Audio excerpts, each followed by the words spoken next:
ವೀಕ್ಷಕರಿಗೆ ಪತ್ರಿಕರ್ತರಿಗೆ ನಮಸ್ಕಾರ. ಈಗ ನಮ್ಮ ಸ್ವಾಮಣ್ಣವರು ಮಾತಾಡೋದು ಕೆಲವು ಅನ್ಯಾಯದ ಬಗ್ಗೆ, ಅದು ಹುಡಿಕೊಂಡು ನಮ್ಮ ಜನಾಂಗಕ್ಕೆ ಹೊಡಿತಾ ಇದೆ. ಇನ್ಯಾರಿಗೂ ಅದು ಅನ್ವಯಿಸ್ತಾ ಇಲ್ಲ, ನಮ್ಮ ಜನಾಂಗಕ್ಕೆ ಬರ್ತದೆ. ಯಾಕೆಂತಂದರೆ ಅದು ಈಗಿನ ಕಾಲದಿಂದಲ್ಲ, ನಮ್ಮ ತಾತ ಮುತ್ತಿದ್ದ ತಾತ ಕಾಲದಿಂದಲೂ ಅದು ಅನ್ವಯಿಸ್ಕೊಂಡೇ ಬರ್ತಾಯಿದೆ. ಇರಲಿ, ಈಗ ಇವರು ಪುರಸಭೆಯವರು ಏನು ಮಾಡಿದ್ದಾರೆ ಅಂತಂದರೆ, ನಮ್ಮ ಸೋಮಣ್ಣ ಹೇಳ್ದಂಗೆ ಎಲ್ಲ ಇಲಾಖೆಯಲ್ಲೂ ಅಕ್ವೈರ್ ಆಗಿಲ್ಲ ಅಂತವ ಎಂಡಸ್ಮೆಂಟ್ ಕೊಟ್ಟಿದ್ದಾರೆ. ಆದ್ರೂ ಉದ್ದೇಶಪೂರ್ವಕವಾಗಿ ಕೆಲವು ಅಧಿಕಾರಿಗಳು ಒಳಗಡೆ ಸೇರ್ಕೊಂಡು ಕೆಲವು ಜನ ಅವ್ರ ಹೆಸ್ರಿಗೂ ಮಾಡ್ಕೊಂಡಿದ್ದಾರೆ, ಕೆಲವು ಜನ ಬೇರೆ ಹೆಸ್ರುಗಳಿಗೂ ಮಾಡಿದ್ದಾರೆ.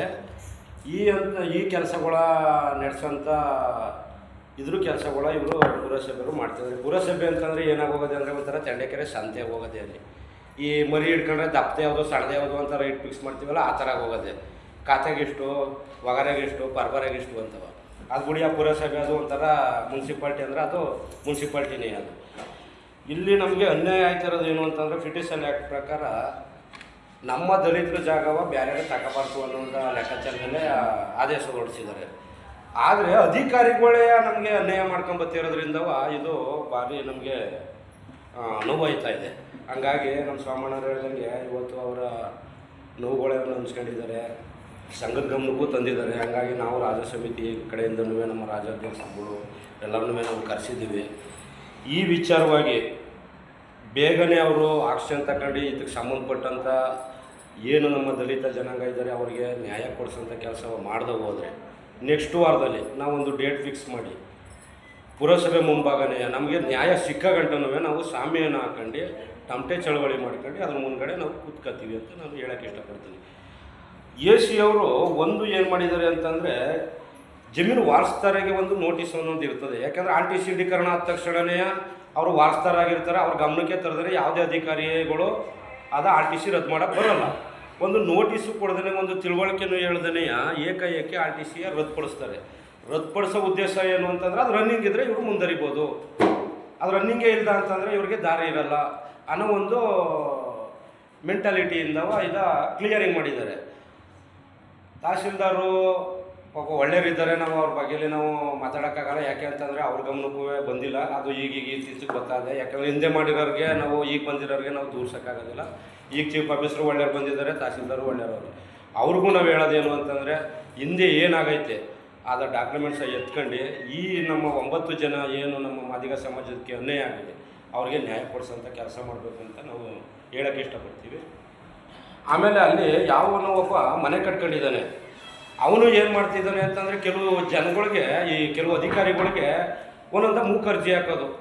ನನಗೆ ಕೊಲೆ ಬೆದರಿಕೆ ಆಗ್ತವ್ರೆ, ನನಗೆ ಹೊಡೆಯಕ್ಕೆ ಬರ್ತಾವ್ರೆ, ನನಗೆ ಬೈಯಕ್ಕೆ ಬರ್ತಾವ್ರೆ ಅಂತವ. ಆ ಕೆಲಸ ನಾವು ಮಾಡೋದಾಗಿದ್ದರೆ ಅಷ್ಟು ಮನೆ ಕಟ್ಟೋಕ್ಕೆ ನಾವು ಬಿಡ್ತಿರ್ಲಿಲ್ಲ. ಅದು ಯಾವತ್ತೂ ಅದು ನಡೀತಾ ಇರೋದು. ಈ ಸುಳ್ಳ ಸೃಷ್ಟಿ ಮಾಡ್ಕೊಂಡು ತಹಸೀಲ್ದಾರ್ಗೆ, SP ಅವ್ರಿಗೆ, ಇವ್ರಿಗೆಲ್ಲ ಹಿಂಗೆ ಅರ್ಜಿ ಹಾಕೊಂಡು ಹೋಯ್ತಾ ಇದ್ದಾನಂತೆ. ಆದರೆ ಅವನಿಗೆ ಇನ್ನೂ ಗೊತ್ತಿಲ್ಲ. ಇವನು ಒಳ್ಳೆಯದಾಗಿದ್ದರೆ ನಾವು ಒಳ್ಳೆಯದಾಗಿರ್ತೀವಿ, ಇಲ್ಲ ಅಂತಂದರೆ ನಾವು ಕೆಡ್ತಾಗಿರ್ತೀವಿ. ಹಿಂದೆ ಭಯ ಬಡಸ್ತನ ಎರಡೂ ಇತ್ತು ನನ್ನ ತಿಳಿದು ಮಡಿಕೆ. ಈಗ ಭಯ ಬಡಸ್ತನ ಎರಡೂ ಇಲ್ಲ ನಮಗೆ. ಹಂಗಾಗಿ ದಯಮಾಡಿ ಹೇಳ್ತೀನಿ, ಇದಕ್ಕೆ ಸಂಬಂಧಪಟ್ಟಂಥ ಅಧಿಕಾರಿಗಳು ಎಚ್ಚರಿಸ್ಕೊಂಡು ಕೂಡಲೇ ಸಮಸ್ಯೆ ಬಗೆಹರಿಸ್ತಿಲ್ಲ ಅಂತಂದರೆ ಮುಂದಿನ ದಿನದಲ್ಲಿ ನಾವು ಪ್ರತಿಭಟನೆಗೆ ನಾವು ಸಿದ್ಧರಾಯ್ತೀವಿ. ಈಗ ನಮ್ಮ ರಾಜ್ಯಾಧ್ಯಕ್ಷರು ಬಂದಿದ್ದಾರೆ, ಅವರೊಂದೆರಡು ಮಾತಾಡ್ತಾರೆ.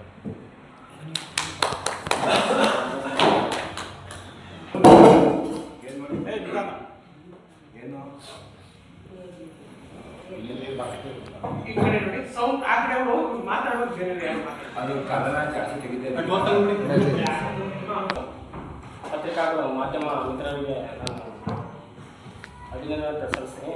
ಈ ಒಂದು ಸಂದರ್ಭದಲ್ಲಿ ನಮ್ಮ ರಾಜ್ಯ ಸಮಿತಿಯ ರಾಜ್ಯಾಧ್ಯಕ್ಷರಾಗಿರ್ತಕ್ಕಂಥ ರಘು ಸೇತುಮನಿ ಅವರು ಕೂಡ ಆಗಮಿಸಿದ್ದಾರೆ. ಅವರು ಕೂಡ ನಾನು ತುಂಬ ಧನ್ಯವಾದ ಕೊಡ್ತೇನೆ. ಅದೇ ರೀತಿಯಾಗಿ ನಮ್ಮ ಮಂಡ್ಯ ಜಿಲ್ಲೆಯ ಜಿಲ್ಲಾಧ್ಯಕ್ಷರಾಗಿರ್ತಕ್ಕಂಥ ಕುಮಾರಣ್ಣವರು ಕೂಡ ಆಗಮಿಸಿದ್ದಾರೆ. ಅವರು ಕೂಡ ಧನ್ಯವಾದ ಸಲ್ಲಿಸ್ತೀನಿ. ಅದೇ ರೀತಿ ಕೂಡ ನಮ್ಮ ರಾಜ್ಯ ಸಮಿತಿಯ ಸಹಕಾರ ಕಾರ್ಯದರ್ಶಿಯಾಗಿರ್ತಕ್ಕಂಥ ಮಹೇಶ್ ಅವರು ಕೂಡ ಆಗಮಿಸಿದ್ದಾರೆ. ಹಾಗೆ ಈ ನಾಗಮಂಗಲ, KR ಪೇಟೆ, ಹೊಸಹೊಳಲು ಗ್ರಾಮದ ತಾಲೂಕು ಅಧಿಕಾರಿಗಳು, ತಾಲೂಕು ಅಧ್ಯಕ್ಷರು ಕೂಡ ಆಗಮಿಸಿದ್ದಾರೆ. ಅವ್ರಿಗೆಲ್ಲರೂ ಕೂಡ ನಾನು ತುಂಬ ಧನ್ಯವಾದವನ್ನು ಕೊಡ್ತೀನಿ. ಹಾಗೆ ಈ ಏನು ಭೂ ಸ್ವಾಧೀನವಾಗಿರ್ತಕ್ಕಂಥ ಏನು 9 ಜನಗಳು ಏನು ಬಂದಿದ್ದಾರೆ ಅವರೆಲ್ಲರೂ ಕೂಡ ನಾನು ತುಂಬ ಅಂದರೆ ತುಂಬ ನೋವುಗಳಿಂದ ನಾನು ಅವರಿಗೆ ಧನ್ಯವಾದಗಳನ್ನು ತಿಳಿಸ್ತೀನಿ. ಅದೇ ರೀತಿಯಾಗಿ ಈಗ ಬಂದಿರ್ತಕ್ಕಂಥ ವಿಷಯ ಹೊಸಮಳೂರು ಗ್ರಾಮ, ಅದು ಮಂಡ್ಯ ಜಿಲ್ಲೆ KR ತಾಲೂಕು ಹೊಸಮಳೂರು ಗ್ರಾಮ, ಸರ್ವೆ ನಂಬರ್ 141. ಇದರಲ್ಲಿ 1 ಎಕರೆ 31 ಗುಂಟೆ ನಾವೆಲ್ಲ ಅದನ್ನು ವೀಕ್ಷಣೆ ಮಾಡಿದ್ದೀವಿ. ಸೊ ರೆಕಾರ್ಡಿಂಗ್ ಕೂಡ ನಾವು ಸ್ಟಡಿ ಮಾಡಿದ್ದೀವಿ. ಅಧ್ಯಕ್ಷರು ಕೂಡ ನಾವು, ಆಮೇಲೆ ನಮ್ಮ ಕುಮಾರಣ್ಣರು ಕೂಡ ಅದನ್ನು ಸರಿಯಾಗಿ ಮಾಹಿತಿ ತಗೊಂಡು ಏನೊಂದು ಇವರಿಂದ ಒಂದು ಅರ್ಜಿ ಸಲ್ಲಿಸಿಬಿಟ್ಟು ಒಂದು ಮುನ್ನೆಚ್ಚರಿಕೆ ಕ್ರಮವಾಗಿ ಒಂದು ಮಾಹಿತಿಯನ್ನು ಸಲ್ಲಿಸಿದ್ದು ಕೂಡ ಲಗತ್ತಿಸಿದ್ದಾರೆ. ತುಂಬ ನೀಟಾಗಿ ರೆಕಾರ್ಡ್ಸ್ ಮೇಂಟೈನ್ ಮಾಡಿದ್ದಾರೆ. ಸೊ ನಾನು ಏನು ಹೇಳ್ತೇನೆ ಅಂದರೆ, ರೆಕಾರ್ಡ್ ಮೇಂಟೈನು ಇವ್ರು ಮಾಡಿದ್ದಾರೆ, ಆದರೆ ಅಧಿಕಾರಿಗಳು ಮಾಡೋಕ್ಕಾಗ್ತಿಲ್ಲ, ಆಗಿಲ್ಲ. ಏನು ಪುರಸಭೆಯಿಂದ ಹಿಡ್ಕೊಂಡು ಮಾನ್ಯ ಜಿಲ್ಲಾಧಿಕಾರಿಗಳಿಂದ ಹಿಡ್ಕೊಂಡು ಉಪವಿಭಾಗ ಅಧಿಕಾರಿಗಳು ಕೂಡ ಯಾರೂ ಒಂದು ಅದ್ರ ಬಗ್ಗೆ ಚಿಂತನೆ ಮಾಡಿಲ್ಲ. ಇದೇನಾಗಿದೆ ಅಂದರೆ ಬೇಲೆ ನೇತು ಹೊಲ ಬೇದಂಗೆ ಆಗಿರ್ತದೆ. ಅಂದರೆ ಇದಕ್ಕೆ ಅಧಿಕಾರಿಗಳು ಇರ್ತಕ್ಕಂಥ ಈಗ ಕಂದಾಯ ಇಲಾಖೆಯಲ್ಲಿ ಇರ್ತಕ್ಕಂಥ ಆಸ್ತಿಗಳನ್ನು ಗಮನವಾಗಿ ಅದನ್ನು ಯಾವ ರೀತಿ ಅದನ್ನು ಎಕ್ಸ್ಪರ್ಟ್ ಮಾಡಬೇಕಾದ್ರೆ ಮಾಹಿತಿಗಳನ್ನು ಸಂಗ್ರಹಿಸ್ಕೋಬೇಕನ್ನೋ ಮನೋಭಾವನೆಯನ್ನು ಅದ್ರ ನಿರ್ಲಕ್ಷಿತನವನ್ನು ವಹಿಸ್ಕೊಂಡಿದ್ದಾರೆ ಅನ್ನೋದೊಂದು ನಾನು ಗಮನದಲ್ಲಿ ಬಂದಿರುತ್ತೆ. ಇದರಲ್ಲಿ ಒಂದು ವಿಲೇಜ್ ಅಕೌಂಟಿಂದ ಹಿಡ್ಕೊಂಡು ಒಬ್ಬ ಡೆಪ್ಯೂಟಿ ತಹಸೀಲ್ದಾರ್ ಹಿಡ್ಕೊಂಡು ಆಮೇಲೆ ತಹಸೀಲ್ದಾರ್ ಹಿಡ್ಕೊಂಡು ಅಸಿಸ್ಟೆಂಟ್ ಕಮಿಷನರ್ ಹೋಗಿಲಿದ್ದು. ಇಲ್ಲಿ ಏನಾಗಿದೆ, ಪುರಸಭೆ ಅಧಿಕಾರಿಗಳಿಂದ ಹಿಡ್ಕೊಂಡು ಶಾಮೀಲ್ ಹಾಕ್ಕೊಂಡು ಈ ಒಳ ಕ್ರೀಡಾಂಗಣವನ್ನು ಸೃಷ್ಟಿ ಮಾಡ್ಕೊಂಡಿದ್ದಾರೆ. ನಾನು ನೋಡಿದ ಪ್ರಕಾರ ಅದನ್ನು ನಾನು ದಯಮಾಡಿ ಅಧಿಕಾರಿಗಳಿಗೆ ಈಗ ಏನು ಇರ್ತಕ್ಕಂಥ ಪ್ರಸಕ್ತವಾಗಿರ್ತಕ್ಕಂಥ ಮಾನ್ಯ ದಂಡಾಧಿಕಾರಿಗಳು ಏನಿದಾರಲ್ಲ, ಅದನ್ನು ಅತಿ ಶೀಘ್ರದಲ್ಲಿ ಈ ಒಂದು ರೆಕಾರ್ಡ್ಲಿ ಏನಿದೆ ಭೂ ಸ್ವಾಧೀನವಾಗಿರ್ತಕ್ಕಂಥ ಆಸ್ತಿ RTC ಸರ್ಟಿಫೈ ಆಗಿದೆ, ಅದು ಇರ್ತಕ್ಕಂಥ ಹಿನ್ನೆಲೆಗಳ ವರದಿ ಕೂಡ ಕೇಳಿದ್ರು ಕೂಡ ಯಾವುದೇ ರೀತಿ ವರದಿ ಉಲ್ಲೇಖವಾಗಿಲ್ಲ ಅಂತ ಹೇಳ್ಬಿಟ್ಟು ಮಾಹಿತಿ ಸಲ್ಲಿಸಿದ್ದು ಎಲ್ಲ ಒಂದು ಜಿಲ್ಲಾಧಿಕಾರಿಯಿಂದ ಹಿಡ್ಕೊಂಡು ಮಾನ್ಯ ಉಪ ವಿಭಾಗಾಧಿಕಾರಿಗಳಿಂದ ಹಿಡ್ಕೊಂಡು ಸರೆಂಡರ್ ಮಾಡಿದ್ದಿದೆ. ಆದರೆ ಇವರು ಏನು ಮಾಡಿದ್ದಾರೆ ಅಂದರೆ, ಇರ್ತಕ್ಕಂಥ ಅಧಿಕಾರಿಗಳು ಭೂ ಸ್ವಾಧೀನವಾಗಿರ್ತಕ್ಕಂಥ ರೆಕಾರ್ಡ್ಲಿ ಯಾವುದು ಕೊಟ್ಟಿಲ್ಲ. ಒಂದು ವಿಚಾರ ಹೇಳ್ಬೇಕಂದ್ರೆ, ಕೊಡಬೇಕಾಗಿರ್ತಕ್ಕಂಥ ದಾಖಲಾತಿಗಳು ಸರಿಯಾಗಿ ಕೊಟ್ಟಿಲ್ಲ. ಅದರಲ್ಲೂ ಕೂಡ 141 1 ಎಕರೆ 31 ಗುಂಟೆ ಸರ್ವೆ ನಂಬರಲ್ಲಿ 1 ಗುಂಟೆನೂ ಜಾಗ ಇಲ್ಲ. ಸಂಪೂರ್ಣವಾಗಿ ಮನೆ ಆಸ್ತಿ ಏನಿದೆ ಸಂಪೂರ್ಣವಾಗಿ ಹಸ್ತಾಂತರಿಸ್ಬಿಟ್ಟಿದ್ರೆ. ಅದೇನಾಗಿದೆ, ಪುರಸಭೆಯಿಂದ ಇದೇನು ತಾತ್ಕಾಲಿಕ ಪಡಿತರ ಚೀಟಿ ಅಂತ ಕೊಡ್ತಾರಲ್ಲ, ಆ ಥರ ತಾತ್ಕಾಲಿಕ ಪಡಿತರ ಚೀಟಿಯನ್ನು ತಾವೇ ಸೃಷ್ಟಿ ಮಾಡಿಸ್ಬಿಟ್ಟು ಯಾವುದೋ ಒಂದು ರೌಂಡ್ ಸೀಲ್ ಹಾಕ್ಬಿಟ್ಟು ಫೋರ್ಜರಿ ಸೈನ್ ಮಾಡಿಬಿಟ್ಟು ಕೊಟ್ಟಿರ್ತಕ್ಕಂಥ ರೆಕಾರ್ಡ್ ನಮ್ಮ ಹತ್ರ ಇದೆ. ಸೊ ಅದನ್ನು ನಾನೇನು ಹೇಳಕ್ಕೆ ಇಷ್ಟಪಡ್ತೀನಿ ಅಂದರೆ, ಅಧಿಕಾರಿಗಳ ಗಮನ ಯಾವ ರೀತಿ ಇರಬೇಕಂದ್ರೆ, ಇದನ್ನೆಲ್ಲ ನಿರ್ಲಕ್ಷ್ಯತನ ಮಾಡಿರ್ತಕ್ಕಂಥ ಅಧಿಕಾರಿಗಳನ್ನ ಅವ್ರನ್ನ ಗಮನಿಸಿ ಅತಿ ಶೀಘ್ರದಲ್ಲಿ ಅವ್ರನ್ನ ಶಿಕ್ಷಿಸುವುದರ ಜೊತೆಗೆ ದಂಡಗಳ ರೂಪದಲ್ಲಿ ದಂಡಗಳ ಸಮೇತ ರೂಪದಲ್ಲಿ ಅವ್ರು ಶಿಕ್ಷಿಸಬೇಕಂತ ನಾನು ಈಗಿರ್ತಕ್ಕಂಥ ಪ್ರಸ್ತುತ ಮಾನ್ಯ ದಂಡಾಧಿಕಾರಿಗಳಿಂದ ಹಿಡ್ಕೊಂಡು ಮಾನ್ಯ ಜಿಲ್ಲಾಧಿಕಾರಿಗಳಿಗೂ ಈ ಒಂದು ಮಾಹಿತಿಯನ್ನು ನೀವೆಲ್ಲ ಪತ್ರಿಕಾ ಮಾಧ್ಯಮ ಮಿತ್ರರೆಲ್ಲ ಒಂದು ಸೂಚನೆ ಮುಖಾಂತರ, ಇದು ಮುನ್ನೆಚ್ಚರಿಕೆ ಕ್ರಮ ಅಷ್ಟೇ, ಇದು ಎಚ್ಚರಿಕೆ. ಇದು ಮುಂದಿನ ಪರಿಣಾಮ ಏನಾಗುತ್ತೆ ಅನ್ನೋದನ್ನು ನಾವು ಕೇಳೋದಿಲ್ಲ. ಈಗ ಮಾನ್ಯ ನಮ್ಮ ಮಂಡ್ಯ ಜಿಲ್ಲಾ ತಾಲೂಕು ಜಿಲ್ಲಾಧ್ಯಕ್ಷರು ಹೇಳಿದರು, ಸಾವುಗಳು ಈಗ ಸೃಷ್ಟಿ ಆಗ್ತಕ್ಕಂಥ ಸಮಸ್ಯೆಗಳು ನಮ್ಮ ಜಾತಿಯಲ್ಲೇ ಇವೆ ಅಂತ ನಾವು ಮನಗಂಡಿದ್ದೇವೆ. ನಾವು ಇದು ಎಲ್ಲ ಜಾತಿಗಳಿಗೆ ಇದು ಮೀಸಲಾಗ್ತಾ ಇಲ್ಲ. ಅದು ನಮ್ಮ ಜಾತಿಗೆ, ಎಸ್ಪೆಷಲಿ ನಮ್ಮ ಜಾತಿನ ಹುಡ್ಕೊಂಡು ಅಧಿಕಾರಿಗಳು ಆಟ ಆಡ್ತಿದ್ದಾರೆ ಅನ್ಸುತ್ತೆ. ನಾನೇನು ಇಷ್ಟು ಮಾತ್ರ ಹೇಳಬಲ್ಲೆ, ಅತಿ ಶೀಘ್ರದಲ್ಲಿ ಮಾನ್ಯ ದಂಡಾಧಿಕಾರಿಗಳು ತುಂಬ ಅವರಲ್ಲಿ ಇರ್ತಕ್ಕಂಥ ಅಧಿಕಾರ ಆಗಿರಲಿ, ಅವರ ಸೇವೆ ತುಂಬ ಅದ್ಭುತವಾಗಿದೆ ಅನ್ನೋದು ನಾನು ಕೇಳ್ಬಿಟ್ಟಿದ್ದೀನಿ. ಅದನ್ನು ಅತಿ ಶೀಘ್ರದಲ್ಲೇ ಮುಂದಿನ ಮೇಲಾಧಿಕಾರಿಗಳಿಗೆ ಸೂಕ್ತ ಗಮನವನ್ನು ತರಿಸ್ಕೊಂಡು ಈ ಒಂದು ಸಮಸ್ಯೆಯನ್ನು ಅತಿ ಶೀಘ್ರದಲ್ಲೇ ಬಗೆಹರಿಸಿ, ಈಗ ನೊಂದು ಬೆಂದಿರ್ತಕ್ಕಂಥ ಏನು 9 ಜನ ಏನು ನಮ್ಮ ಕುಲ ಬಾಂಧವರು ಏನಿದ್ದಾರೆ, ಅವ್ರಿಗೆ ಯಾವುದೇ ರೀತಿ ಜೀವ ಹಾನಿ ಸಮಸ್ಯೆ ಆಗದ ರೀತಿ ಅದನ್ನು ವಹಿಸ್ಕೊಂಡು ಅವರಿಗೆ ಹಸ್ತಾಂತರಿಸ್ತಕ್ಕಂಥ ಜವಾಬ್ದಾರಿ ಮಾನ್ಯ ದಂಡಾಧಿಕಾರಿಗಳು ಈ ಒಂದು ಕೆಲಸವನ್ನು ಮಾಡಬೇಕಾಗಿ ನಾನು ವಿನಂತಿಯನ್ನು ಮಾಡ್ತೀನಿ. ದಯಮಾಡಿ ಈ ಮುಖಾಂತರ ನಾನು ಹೇಳಕ್ಕೆ ಇಷ್ಟಪಡ್ತೀನಿ. ಈಗ ಮುಂದಿನ ಇದಲ್ಲ, ನಮ್ಮ ಮಂಡ್ಯ ಜಿಲ್ಲೆಯ ಜಿಲ್ಲಾಧ್ಯಕ್ಷರು ತಮಗೆ ಪತ್ರಿಕಾ ಮಾಧ್ಯಮ ಮಿತ್ರರಿಗೆ ಹಸ್ತಾಂತರ, ಅದನ್ನು ತಾವು ದಯಮಾಡಿ ಸ್ವೀಕರಿಸಬೇಕು.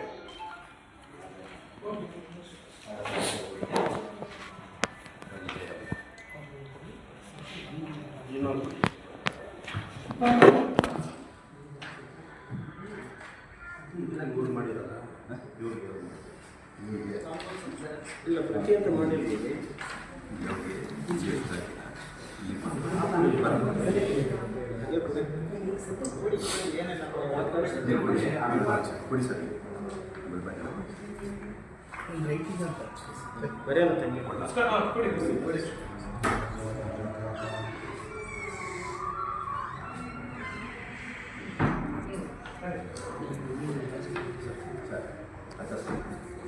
ಈಗ ಹಾಗೆ ದಯಮಾಡಿ ಏನು ಹೊಸಳ್ಳಿ 9 ಜನ ದಲಿತ ಕುಟುಂಬಗಳಿಗೆ ಅನ್ಯಾಯ ಏನಾಗಿದೆ ಅದನ್ನು ತಾವು ಅಧಿಕಾರಿಗಳ ಮುಂದೆ ನಿಂತು ನಮಗೆ ಈ ಸಮಸ್ಯೆನ ಬಗೆಹರಿಸ್ಕೊಡ್ಬೇಕಂತ ತಮ್ಮಲ್ಲಿ ಈ ಮೂಲಕ ಮನವಿ ಮಾಡ್ತಾಯಿದ್ದೀವಿ ಸರ್.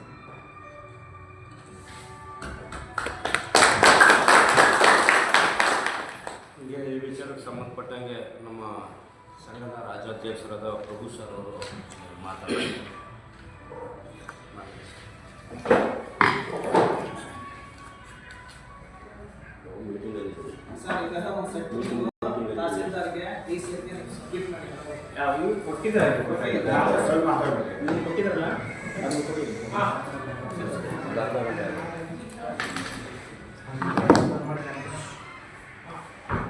ಮೊದಲನೇದಾಗಿ ಪತ್ರಿಕಾ ಮಾಧ್ಯಮದವರಿಗೆ ಮಿತ್ರರಿಗೂ ಮತ್ತು ಇಲ್ಲಿ ಬಂದಿರುವಂತಹ ನಮ್ಮ ಏನು ಅನ್ಯಾಯ ಆದಂತಹ 9 ಕುಟುಂಬಗಳೇನಿದೆ 9 ಜನ ಕುಟುಂಬದವರು ಕೂಡ ಇಲ್ಲಿ ಬಂದಿದ್ದಾರೆ. ಮತ್ತು ನಮ್ಮ KR ತಾಲೂಕಾಗಲಿ, ನಾಗಮಂಗಲ ತಾಲೂಕಲ್ಲಿ ಮತ್ತು ಮಂಡ್ಯ ಜಿಲ್ಲಾ ಅಧ್ಯಕ್ಷರಾಗಲಿ ಎಲ್ಲರೂ ಸೇರಿದ್ದಾರೆ. ಇಲ್ಲಿ ಒಂದು ಏನು ಘೋರವಾದಂಥ ಅನ್ಯಾಯ ಏನಾಗಿದೆ ಅಂದರೆ ನಮ್ಮ ದಲಿತರಿಗೆ, ನಮ್ಮ ಮಂಡ್ಯ ಜಿಲ್ಲೆಯ ಅಧ್ಯಕ್ಷರು ಹೇಳಿದರು, ಇವತ್ತಿನಿಂದ ಅಲ್ಲ ಅನಾದಿ ಕಾಲದಿಂದಲೂ ಕೂಡ ನಮ್ಮ ದಲಿತ ಜನರಿಗೆ ಅಂದರೆ ಪೂರ್ವವಾಗಿ ಮೊದಲು ಮಾದಿಗರಿಗೆ ಎಲ್ಲ ಜನ ದಲಿತರಲ್ಲಿ 101 ಜಾತಿಗಳಿದ್ದಾವೆ. ಅದರಲ್ಲಿ ಮೇನಾಗಿ ನಮ್ಮ ಮಾದಿಗ ಸಮುದಾಯಕ್ಕೆ ಅನ್ಯಾಯ ಆಗ್ತಾಯಿದೆ. ಇದು ಇಲ್ಲಿದಷ್ಟೇ ಅಲ್ಲ, ಕರ್ನಾಟಕದಾದ್ಯಂತ, ದೇಶಾದಾದ್ಯಂತ ಪ್ರತಿಯೊಂದು ರಾಜ್ಯದಲ್ಲೂ ಕೂಡ ಇದು ಎಲ್ಲ ಕಡೆ ನಡೀತಾ ಇದೆ. ಇವತ್ತು ನನಗೆ ಒಂದು ಮನವಿ ಸಲ್ಲಿಸಿದ್ದಾರೆ. ನನಗೆ 4 ದಿನದ ಹಿಂದೆಯೇ ಹೇಳಿದರು, ಸರ್ ಈ ಥರ ಅನ್ಯಾಯ ಆಗ್ತಾ ಇದೆ, ನೀವು ದಯಮಾಡಿ ಬರಲೇಬೇಕು ಅಂತ ಹೇಳಿದರು. ನಮಗೆ ನಮ್ಮ ಜಿಲ್ಲಾ ಅಧ್ಯಕ್ಷರಾದಂಥ ಕುಮಾರನವರಿದ್ದರೆ ಸಾಕು ಅಂತ ನಮ್ಮದೊಂದು ಒಪಿನಿಯನ್ ಇತ್ತು. ನಮ್ಮ ಜಿಲ್ಲಾಧ್ಯಕ್ಷರು ಏನು ಹೇಳಿಬಿಟ್ರು, ಇಲ್ಲ ಸರ್ ಇದು ತುಂಬ ಕ್ರಿಟಿಕಲ್ ಇದೆ. ಯಾಕೆಂದರೆ 141 ಸರ್ವೆ ನಂಬರ್ 141ರಲ್ಲಿ 1 ಎಕರೆ 31 ಗುಂಟೆ ಒಂದೇ ಒಂದು ಸೂಜಿ ಮನೆಯಷ್ಟು ಕೂಡ ಜಾಗ ಇಲ್ಲ. ಇದನ್ನೆಲ್ಲ ಭೂ ಸ್ವಾಧೀನ ಮಾಡ್ಕೊಂಡ್ಬಿಟ್ಟು ನಮಗೆ ಡೂಪ್ಲಿಕೇಟ್ ಹಕ್ಕುಪತ್ರ ಕೊಟ್ಬಿಟ್ಟು ಮನೆ ನಿವೇಶನಗಳು ಕೂಡ ಆಗೋಗಿದ್ದಾವೆ. ಈಗ 9 ಜನನೂ ಕೂಡ ತುಂಬ ಕಡು ಬಡತನದಲ್ಲಿದ್ದಾರೆ. ಅವರಿಗೆ ಕೊಲೆ ಬೆದರಿಕೆಗಳು ಬಂದಿದ್ದಾವೆ, ಆಮೇಲೆ ತುಂಬ ದೌರ್ಜನ್ಯಗಳಾಗಿದ್ದಾವೆ ಅವ್ರ ಮೇಲೆ. ಆದರೂ ಕೂಡ ಸಹಿಸ್ಕೊಂಡು 81ರಿಂದ ಇಲ್ಲಿವರೆಗೂ ಕೂಡ ಅವರು ಪ್ರತಿಯೊಂದು ಇಲಾಖೆಗೂ ಅವೆಲ್ಲ ದಾಖಲೆಗಳಿದ್ದಾವೆ. ಎಲ್ಲೆಲ್ಲಿ ಕೊಟ್ಟಿದ್ದಾರೆ?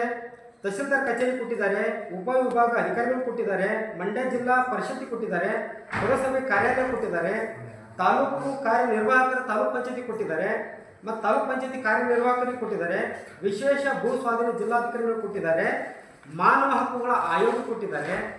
ಆಮೇಲೆ ವಿಶೇಷವಾಗಿ ಇನ್ನೊಂದು ಏನಂದರೆ, ನಮ್ಮ ಈಗಿನ ಕಂದಾಯ ಸಚಿವರಿದ್ದಾರೆ ಯಾರು ಕೃಷ್ಣ ಬೈರಗೌಡರು, ಆ ಸಾಹೇಬರಿಗೂ ಕೂಡ ಒಂದು ಪ್ರತಿಯನ್ನು ಅವರ ಇಲಾಖೆಗೆ ಕೂಡ ಹೋಗಿದೆ. ಬಟ್ ಇಲ್ಲಿ ಏನಾಗಿದೆ ಅಂದರೆ, ದಲಿತರು ಮಾದಿಗ ಅನ್ನೋ ಒಂದು ವಿಷಯಕ್ಕೆ ಯಾರ ಕಡೆಯಿಂದಲೂ ಪ್ರತ್ಯುತ್ತರ ಇಲ್ಲ, ಯಾರ ಕಡೆಯಿಂದಲೂ ಪ್ರತ್ಯುತ್ತರ ಇಲ್ಲ. ಇಲ್ಲಿ ಭೂ ಸ್ವಾಧೀನ ಆಗಿಲ್ಲ ಅಂತಲೇ ಎಲ್ಲ ಇಲಾಖೆಗಳು ಕೊಡ್ತಾ ಇದ್ದಾರೆ, ಬಿಟ್ಟರೆ ಭೂ ಸ್ವಾಧೀನ ಆಗಿದೆ ಅಂತ ಎಲ್ಲೂ ಕೂಡ ಇಲ್ಲ. ಹಾಗಾದರೆ ನಮ್ಮ ದಲಿತರಿಗೆ ಈ ಕರಾರು ಪತ್ರ ಹಕ್ಕುಪತ್ರ ಕೊಟ್ಬಿಟ್ಟು ಮನೆ ಕಟ್ಟಲಿಕ್ಕೆ ಹೇಳಿದವರು ಯಾರು? ಇಲ್ಲಿ ಮಿಸ್ಯೂಸ್ ಆಗಿರೋದೇನು ಅಂತಂದರೆ, ದಯಮಾಡಿ ಪತ್ರಿಕಾ ಮಾಧ್ಯಮದವರು ಎಲ್ಲ ವಿಚಾರಗಳನ್ನು ಯಾವ ರೀತಿಯಾಗಿ ನೀವು ಇಡೀ ರಾಜ್ಯಕ್ಕೆ ತೋರಿಸ್ಬಿಟ್ಟು ಒಂದು ನ್ಯಾಯನ ಒದಗಿಸ್ಕೊಡ್ತಿರೋ, ಇವತ್ತಿನ ದಿನ ನಾ ಹೇಳೋದೇನೆಂದರೆ, ಇದು ಶಾಂತಿಯುತವಾದಂಥ ಹೋರಾಟ. ಇದು ಬರೀ ಪತ್ರಿಕಾ ಮಾಧ್ಯಮದಲ್ಲಿ ಮಾತ್ರ ನಾವು ನಿಮಗೆ ತಿಳಿಸ್ತಾ ಇದ್ದೀವಿ. ಯಾಕೆಂದರೆ ಈ ಮಾಧ್ಯಮ ಅನ್ನೋದು ನಮ್ಮ ದಲಿತ ಜನಾಂಗಕ್ಕೆ ತುಂಬ ಉತ್ತಮವಾದಂಥ ಒಂದು ಸಂದೇಶ ಕೊಡುವಂತಹ ಒಂದು ಮಾಧ್ಯಮ. ಇವತ್ತು ನ್ಯಾಯನ ನೀವು ಖಂಡಿತವಾಗಿ ನಮಗೆ ಕೊಡಿಸ್ತೀನಿ ಅನ್ನೋ ನಿಟ್ಟಿನಲ್ಲಿ ನಾನು ನಿಮಗೆ ತಿಳಿಸ್ತಾ ಇದ್ದೀನಿ. ಇದು ಶಾಂತಿಯುತವಾದಂಥ ಹೋರಾಟ. ಇನ್ನು ಮುಂದೆ ಈ ನಿವೇಶನ 141 ಸರ್ವೆ ನಂಬರಲ್ಲಿರೋಂಥ 1 ಎಕರೆ 31 ಗುಂಟೆ ಸಂಬಂಧಪಟ್ಟಂಥ ವ್ಯಕ್ತಿಗಳಿಗೆ ಬರದೇ ಹೋದರೆ ಮುಂದಿನ ದಿನಮಾನಗಳಲ್ಲಿ ಅವರು ಆತ್ಮಹತ್ಯೆ ಮಾಡ್ಕೊಳ್ಳಲ್ಲ. ಯಾವ ಅಧಿಕಾರಿಗಳು ಕುತಂತ್ರ ಮಾಡಿದಾರೋ ಅವರು ಖಂಡಿತವಾಗಿ ಆ ಜಾಗದಿಂದ ಹೊರಗಡೆ ಹೋಗ್ತಾರೆ. ಇದನ್ನು ನಾನು ಪತ್ರಿಕಾ ಮಾಧ್ಯಮದ ಮೂಲಕ ಹೇಳಕ್ಕೆ ಇಷ್ಟಪಡ್ತೀನಿ.